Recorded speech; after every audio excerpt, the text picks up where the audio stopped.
All right. Hi, everyone, and thank you for being here tonight to celebrate the hard work and excellence of our English majors. My name is Daniel Donaghy. I teach in the English department here at Eastern, and it is my great privilege to introduce some presenters from our senior seminar, which was entitled Social Justice Literature. And I just want to say before we begin that it was my great privilege to work this year with Lilia Burdo, Nicholas Kalash, Georgia Chesworth, Rachel Druin, Alexa Dudek, Susanna Lilly, Julianne Martin, Erica Person, Chloe Ann Ryan, Eliza Sanchez, Jacqueline Santella, and Sarah Swift over the past year. The seminar took place over 2 semesters.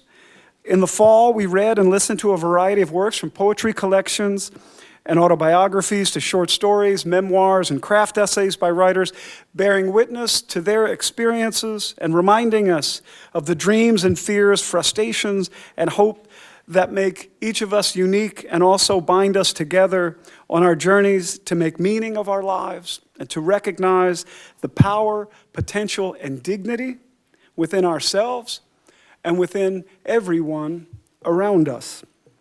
This semester, students embarked on solo research and creative projects. Several students this semester wrote a book of poems. Others wrote short stories, critical essays. One student wrote a play, another a collection of short personal essays. Each project grew out of a seed planted by a published text. Ones students read for this course, perhaps, or another course, or on their own. Such is the power of example, of seeing yourself represented in books. When you read work by those whose lives are different from your own, your understanding of humanity grows. And texts written by those whose experiences are similar to our own invite us, no, more than that, give us permission to enter into an artistic conversation with them, blending their voice with our own, celebrating that relationship between minds separated by centuries sometimes, leaning into those models to learn more about structure and craft and about the all-out leap that writers must take to be great, to be brave and honest and vulnerable, to be confident enough to believe that you have a story worth telling, to write something maybe muddled or lost at first and to hold yourself accountable to the work, to resist slacking or quitting, pushing aside doubt, pushing their work to the end where you hear the music of your own true voice, no longer an imitation, but an original now,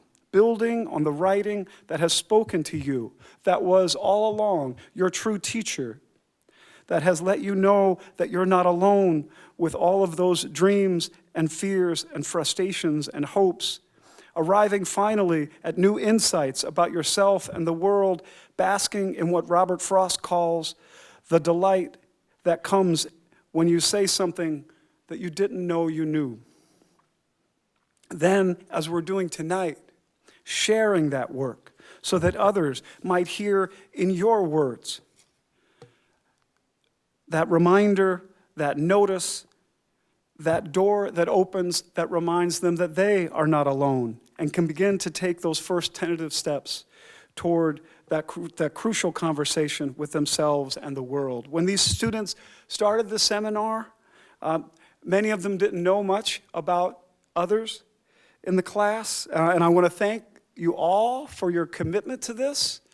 And for pushing toward new discoveries within yourselves and your subjects, and also for forming a really lovely community of writers and scholars that heard and supported each other's work and whose questions and comments made each other's work better. I want to turn things over now to a selection of students from our seminar who'll share with you some of their writing from this semester. For a glimpse into everyone's project, please grab a handout in the back of the room. And here to get things started is Jacqueline Santella.